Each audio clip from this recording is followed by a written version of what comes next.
So from the 7th of July, all cars sold in Europe are going to have speed limiters fitted. Well, that's the attention-grabbing headline that's going out there. But what's the actual reality of this situation? Is it going to be impossible to speed in a new car? Is it going to micromanage every aspect of our driving? Before we jump on this bandwagon, we need to acknowledge that there have been innovations over the years that have been very similar. Seatbelt warnings, for example, that pinging noise to remind you to put your seatbelt on. So when that first came out, it would probably have annoyed a lot of people. There would have been the bandwagon brigade, the pitchfork mobs would have been raised, and everyone would have riled against this new development. But it's something we've come to live with, and it's kind of fizzled out as to something that's just there in the car and is not particularly annoying or winding us up. So what is this speed limiting thing? How's it going to affect us when we start buying these new cars that were registered from the 7th of July 2024 onwards? Well, the system is actually labelled by the European Union as the Intelligent Speed Assist. So they've obviously picked this name very carefully. It's got the word intelligent in, so it must be good. And it's got the word assist in, so it must be there to just assist the driver rather than take over. And I'll let you debate in the comments what your thoughts are on the name that they've chosen for this system. So how's it going to work? Well, it's going to use GPS positioning to calculate the speed of the car. It's also going to use sat-nav data to pinpoint the speed limit that's in force according to the sat-nav information that's been stored. And it's going to be fitted with a camera that's going to recognise speed limit signs. So if there's temporary speed limits in force, it'll be adjusting to those as you go through them. So current systems are about 90 to 95% accurate. So that's kind of worrying that they're 5% to 10% inaccurate, and the inaccuracy could be it's telling you you're in a faster speed limit than you actually are, or it could be telling you you're in a much lower speed limit than you are, which will both have disastrous consequences for you as a driver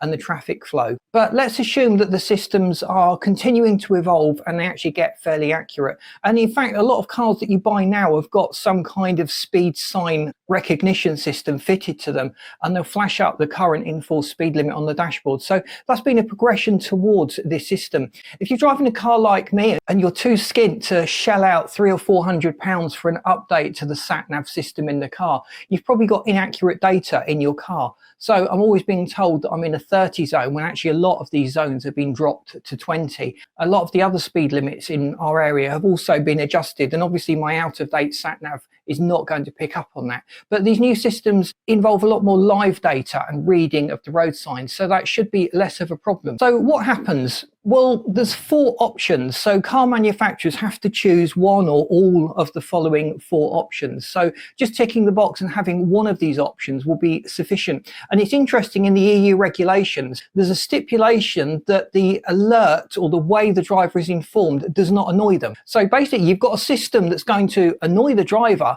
but it's got to let them know in a way that they won't be annoyed. So it's going to be interesting to see how manufacturers get around this. But first of all, we've got a visual alert. So perhaps a warning light will flash up on the dashboard, or some sort of warning message on the dashboard, or a heads-up display, just something to indicate the driver that they are exceeding the posted speed limit. Option 2 is vibration. So vibration through the steering wheel, the pedal, even the seat, just some kind of haptic feedback to tell the driver. Now, I kind of like that system. If I'm in a car with people, my mum and my granny, I don't really want them alerted to the fact that I may have slightly exceeded the speed limit, because that's going to lead to a whole conversation within the car that I just do not want to have. So a system like that, or like the light system that just warns the driver, are probably 2 of the options that I would go with. The third option is a sound. So we've become accustomed to those annoying seatbelt warning sounds that just beep until everyone in the car has got their seatbelt on.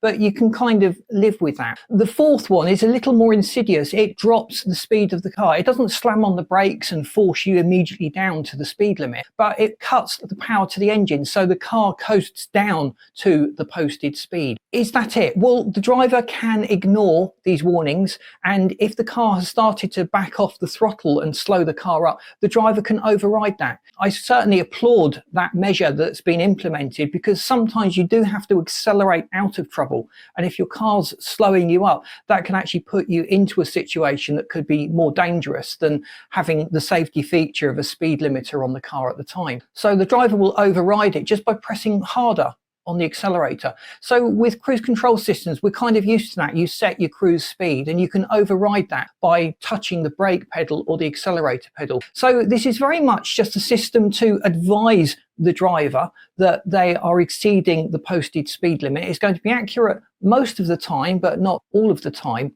But do you think it's a distraction to the driver just having this system in place? You're concentrating on so many things in and around the car.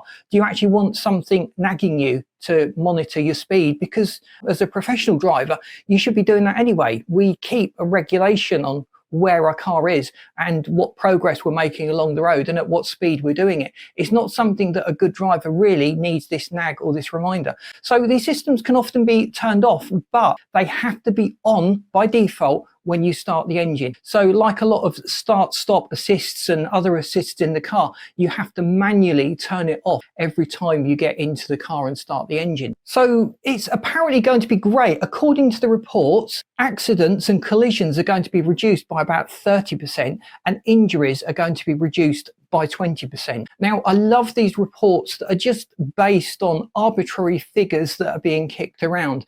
And the very real world data they're based on is often ignoring other significant factors. So it's going to be interesting to see how this plays out. Is it going to make a difference to the speed drivers drive at? Would it make a difference to the speed you drive at? Will you disable this system immediately you get in the car? Or will you ignore it when the system kicks in and starts warning you that you're speeding? Or are you quite happy to have this gentle reminder that you may possibly be exceeding the posted speed limit by a little margin? So please boot the like button. That really does help us to get out there. Let us know in the comments what your thoughts are on this innovation and on other innovations that are often being proposed as safety features by government agencies, but actually do little more than raise costs, running costs and maintenance costs to us, the motorists. I've lined this video up for you that should help you to get the best out of your car and your driving experience. And if you haven't subscribed to the channel, please do so, because we'd love you to stay tuned. Thanks for watching, and I'll see you in this next video.